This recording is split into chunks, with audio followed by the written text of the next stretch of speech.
చిట్టి చిట్టి రోజు ఇవి కాశ్మీర్ రోజెస్ అంటారు. చిన్నగా ఉంటాయి, గుత్తులుగా బ్లూమ్ అవుతాయి. ఇవి నర్సరీలో దొరుకుతాయి. కలర్స్ కూడా చాలా ఉంటాయి, కాకపోతే పింక్ ఎక్కువ బాగా అనిపిస్తుంది. గార్డెన్లో అన్నీ ఇంకా పువ్వులు ఈరోజైతే ఎంత బాగా వచ్చినాయో. Viewers, welcome back to our channel. Please like my video, subscribe to my channel. గార్డెన్లో గుత్తులుగా పూసిన పువ్వులు ఎంత బాగా పూసాయి చూడండి. ఇక్కడ పింక్ గులాబీ, ఇది పింక్ పిక్కు.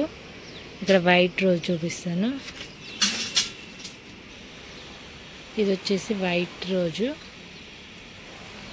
ఇక్కడేమో లైట్ పింక్. చూడండి ఎంత బాగా బ్లూమ్ అయినాయండి ఈరోజు. వావ్, చాలా చక్కగా వచ్చినాయి. ఎండ మాత్రం బీభత్సంగా కొడుతుంది ఈరోజు. గార్డెన్లో పువ్వు కోయడానికి వచ్చాను నేను. చాలా చక్కగా ఇక్కడ చూసారా గుత్తులుగా. అసలు ఇది ఎంత బాగుందో. చిట్టి చిట్టి రోజు ఇవి కాశ్మీర్ రోజెస్ అంటారు. చిన్నగా ఉంటాయి, గుత్తులుగా బ్లూమ్ అవుతాయి.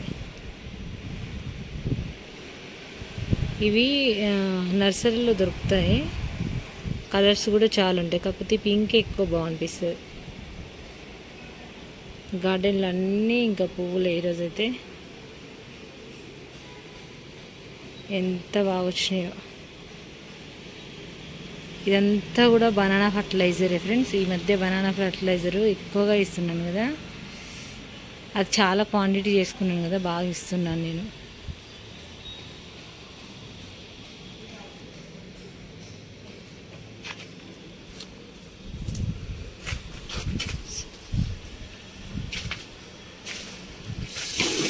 ఇక్కడ కూడా గన్నేరు కూడా. ఇంకా నిన్న నేను ఈ సన్నజాజులు కూడా కోయలేదు, ఎంత విరగపూసాయి చూడండి. నిన్న లక్కీగా ఇంకా చాలా ఫ్లవర్స్ కోసాను. ఇవి ఏంటంటే నేను సాటర్డే కోసి అదే వెంకటేశ్వర స్వామికి వేశాను. ఇవి ఈరోజు బ్లూమ్ అయినాయి. ఇవి కోయకపోతే ఏంటంటే మొత్తం కూడా నల్లగా అయిపోతుంది ఫ్లవర్ అయితే. బంతి మొక్క చూడండి ఎంత పెద్దగా అయిపోయిందో. ఎటు చూసినా గార్డెన్లో పువ్వులు అయితే బాగా పూస్తున్నాయి ఫ్రెండ్స్. దీనికి రీజన్ మాత్రం నేనైతే ఒక్కటే చెప్తాను, బనానా ఫర్టిలైజర్ ఇచ్చిన దగ్గర నుంచి ఎక్కువగా ఫ్లవర్స్ అయితే బాగా వస్తున్నాయి. పూలు పూయని మొక్కలు కూడా పూస్తాయి అన్నమాట, అంత పవర్ ఉంటుంది వాటిలో. ఇప్పుడైతే ఒక టమాటో కొంచెం రెడ్గా అయింది, కాకపోతే ఇప్పుడు కొయ్యను, జస్ట్ చూపిస్తున్నాను. ఇక్కడ కూడా బెండకాయలు ఇక్కడ చూడండి ఒక 2 ఉన్నాయి, కానీ ఇవి రేపు హార్వెస్ట్ చేస్తాను, ఇప్పుడు చేయను. ఇంకా బీరకాయలు నేను అనుకున్నాను ఇవి ఒక్కరోజు చేద్దామని అన్నీ, కాకపోతే ఇవి బెండకాయలు ముదిరిపోయేలా ఉన్నాయి కాబట్టి ముందే చేయాల్సి వస్తుంది. బెండకాయ ఏంటంటే ఒక 2 డేస్లోనే మొత్తం ఎక్కువ అయిపోతుంది, పెరిగిపోతుంది, అంత ఉండదన్నమాట.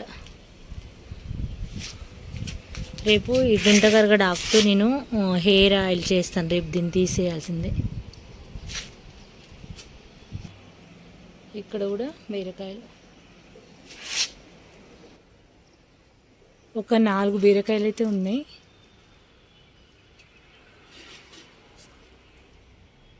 మొన్ననే లాస్ట్ వీడియోలో సొరకాయలు అవి చూపించాను కదా. ఇంక ఇక్కడ వచ్చేసి ఫ్లవర్స్ మీకు చూపిస్తూనే ఉన్నాను కదా ఫ్రెండ్స్. ప్రతి దాంట్లో కూడా ఎంత బాగా వస్తున్నాయో.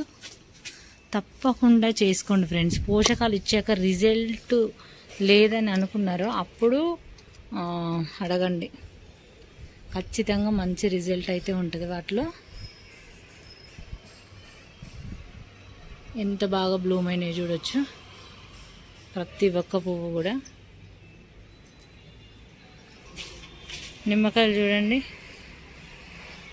అసలు ఈ ఉడతలు ఏం చేస్తున్నాయంటే నిమ్మకాయలు అవి ఏమైనా తింటాయి, ఏమన్నా మంచిగా కింద పడేస్తున్నాయి ఇక్కడ నుంచి కొరికేసి. ఎలకలే అది ఇది అనుకున్నాను, ఇప్పుడు ఉడతలు కూడా తినేవైతే సరే తింటేలే పాపం అనుకునే వాళ్ళం. ఇవి తినవు ఏం లేదు కానీ మొత్తం వేస్ట్ చేస్తున్నాయి. ఒక 5-6 నేను చూశాను కింద.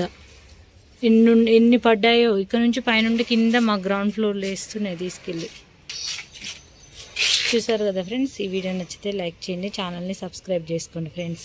నేను మొన్న ఈవినింగ్ కూడా చాలా అవి సన్నజాజులు కోసాను, అవి కూడా మీకు ఇందులో యాడ్ చేస్తాను. చూసారు కదా బెండ ఫ్లవర్ ఎంత బాగుందో, చూస్తుంటే భలే అనిపిస్తుంది. Please subscribe my channel friends. Thanks for watching. ఇక్కడ కొన్ని గులాబీలు ఈ క్లిప్ అయితే ఇక్కడ యాడ్ చేశాను, అనుకోకుండా యాడ్ చేయాల్సి వచ్చింది. ఇక్కడ కూడా చూడండి ఫ్లవర్స్ అయితే ఎంత బాగున్నాయో కలర్ఫుల్గా. రోజెస్ అయితే ఇలాంటి ఫ్లవర్స్ మీ గార్డెన్లో రావాలంటే తప్పకుండా చేసుకోండి. ఈ పోషకాలు అయితే నిజంగా చాలా చాలా బాగా వస్తున్నాయి ఫ్రెండ్స్. ఫ్లవర్స్ అయితే ఈ ఫర్టిలైజర్ ఇచ్చిన తర్వాత మాత్రం